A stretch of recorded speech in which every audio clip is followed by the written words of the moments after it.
Welcome back. It is Tuesday, March 28th.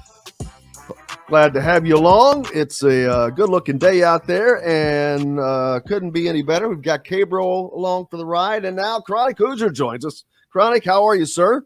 I'm just happy to be back with Cabro. It's good to be back, Chronic.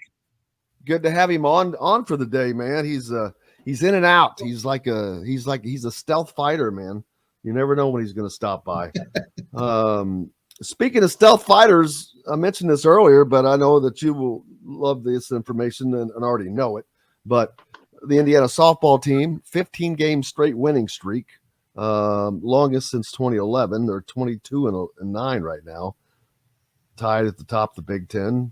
Then the baseball team has won 15 straight home games, dating back to last season with a win and 14 straight to start this year, which is the longest streak of that sort in 38 years, and trails the 19-game one in 87 at Simbauer. But that's a pretty good start for the Sticks. I will say this till the day I die. The complex they put over there on the bypass with Bart Kaufman Field and Andy Moore Field, not only is it just a night and day difference from a fan experience, from a player development perspective, but just the simple ability to give those teams that turf and the drainage that provides, and the opportunity to get outside on your playing surface where you're going to be competing in spring in Indiana is just an absolute game changer for those guys. And I'm not in any way, shape, or form trying to undercut the work that the staff and the players have put in, because both of them are on an absolute tear this weekend or this season. Both posted sweeps in their series, not the least of which over number 22 Maryland for the softball team. But just how remarkable it is with the rain that we've had here in the last couple of weeks, that those guys are getting all the games in and able to stack those dubs up. Because in years past, when that was back over next to Foster there, we might not be playing until mid-April, assuming we had no rain after that last one, the way those things drained. So complete game changer for the programs. And you see the results in the box scores, man. They are both on an absolute tear this season to start, and both look to be poised to do some competing in the conference. So you love to see it, and it couldn't happen to a couple of better programs. Love everything they both got going on right now. Absolutely. We've talked about this for a lot of the show, but keep talking about it. Dusty May and the Florida Atlantic Owls, man. Not only is it a great story, it's just continues to amaze me. It's someone, it might have been you, Kevin, earlier talking about Florida Atlantic, how they play with such poise, and that actually came up with Don Fisher yesterday. He talked about if you ever watch Dusty on the sideline, he's always in complete control, and I'm like, absolutely. He is always thinking, and I heard him talking about when everyone's asking him about, being a former manager for Bob Knight, which he was. He was also a graduate assistant for Mike Davis, but they asked him what he learned under Knight and this and that. And but the one thing I see in him is poise, Kevin. Their team is poised, but he's poised. He keeps them that way, and that has been a big part of how they've been able to make this run, because they're, I hate to say least talented of the four remaining, but if you looked at just the four remaining and the parts, you're probably going to place them in fourth, but that doesn't mean squat in this tournament. But he's had time to build it too. And, I've interviewed him every year for Blue Ribbon Magazine, and I knew Dusty when he was an assistant here at Florida, just one of the really good people in college basketball, who stuck with his plan and saw it through and, built a roster that's really athletic, hyper athletic, and a team that can get up and down the floor, but a team that, knows how to execute in crunch time. And I think that speaks a lot for his acumen. I mean, I love that inbounds play, under the basket, where it's kind of like the, wide receivers doing comeback routes. I don't know if he picked that up from his football routes here, but, you talk about a guy that's pretty innovative too. And he and Mike White, when they were together at Florida, we're just really good with those underneath out of bounds inbounds plays, and that's showing in this tournament. They don't get nervous. They tend to make their free throws. So I think they're a reflection of their coach in terms of their calm. Chronic, Indiana, unfortunately, did not have the same success as Dusty and Florida Atlantic. And actually, neither the men nor the women. The women, I'm still in shock on that one. I truly believe that if they get by that game with Miami, that they go to the Final Four. I just think that they were that good. Something happened.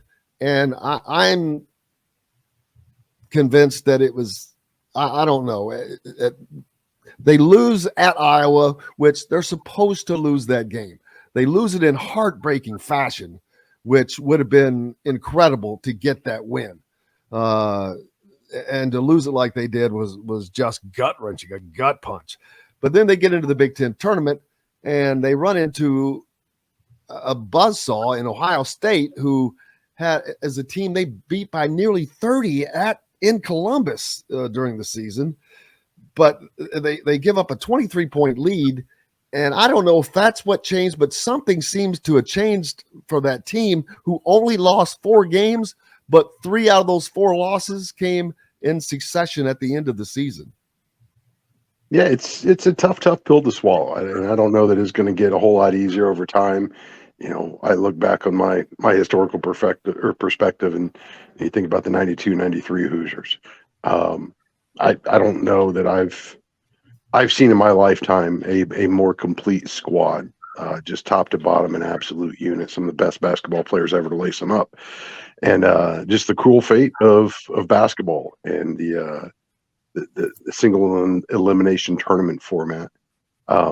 It's just tough, man. It's just tough. We certainly love to crow about the accomplishment when you get the banner at the end, but also, recognizing the reality is sometimes the best teams don't always win. And, we saw it most recently probably in the 2013 men's season. The weight of the expectations, carrying that number 1 target on your back all season, and their ability to do just that, to carry it, to win the title. I see a lot of similarities with this women's team and both those 2 men's teams I just referenced, because quite honestly, I don't know that I've ever seen a season-long demonstration of dominance like the women displayed this year since 92-93 men. And the ending is just eerily familiar, bitterly familiar, similar to the 13th season, where you just kind of saw the weight kind of crushing down on them at the end, where things that they did with ease throughout the course of the season, everything just kind of became a struggle. The legs looked a little flat. It wasn't for lack of effort. They just looked gassed at the end. And, I think if we've learned anything about Terry Morin and the program she's built here, it's only going to make them stronger. We know with the returning roster they have coming back, they stand to be a threat once again, both in the conference and on the national stage. But that's part of the process. Sometimes for all the growth, there's always going to be stumbles. There's always going to be setbacks. It's just extraordinarily unfortunate when that happens, in the tournament, and you got to go home after that loss. And I don't know that there's one single thing that you can point to. I've seen a lot of people trying to dissect it, which just kind of cracks me up, because for all the complaining, the moaning, the couch coaching, we forget the fact that they lost 4 games all season by a combined 12 points.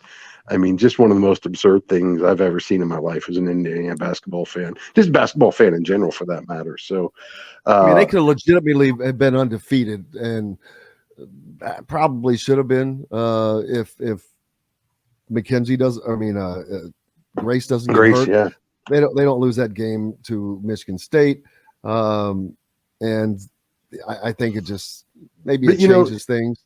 I don't know. Then you wonder, would they have had a letdown at some point? Would the complacency have set in? I saw somebody quoting brain fart here, Tennessee coach, Pat Summitt. You know, Oh, the Pat Summitt former. saying just how incredibly difficult it is to go undefeated. Um, 2 losses, she felt like her team was going to have a chance. If her team lost 3 games, she felt like she was going to win the title because the learning opportunities each one of those losses provided, the ability to refocus really, really good teams and get them back on the same page. And I think it's easy to forget that, you know, we're still talking about kids, young adults. Um, they are not immune from all the chatter, from all the headlines, from all the press. And I know this team in particular used a lot of that the perceived disrespect to kind of fuel them.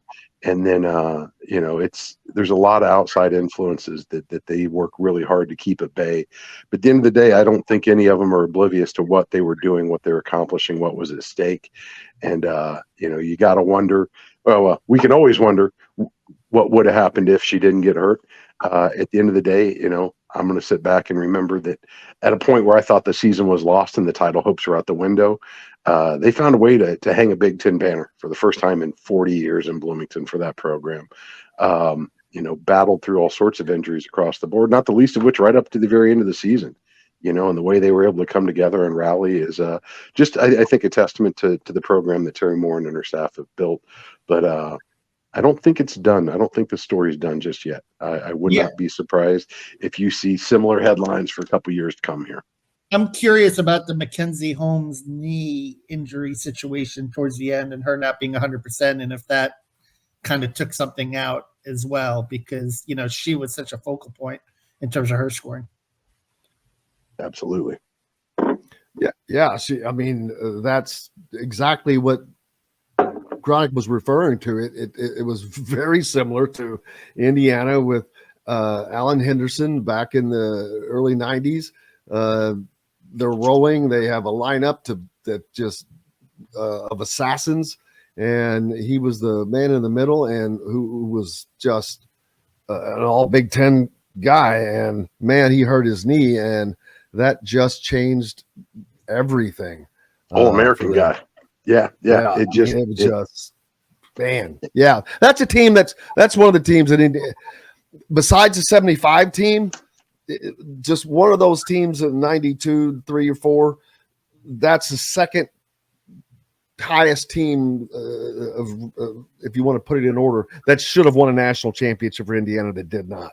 Yeah. And 75 was the year I was born, so I don't have a lot of background on it personally. But, you know, you can make the same case for the 80 team. If Mike Woodson doesn't go out midseason for the back surgery, know, a lot of similarities there. The fact that they were able to battle back at the end, rattle off 6 straight, and get the banner, the one that Bob Knight was so proud of, he hung separately from the rest of the conference championships.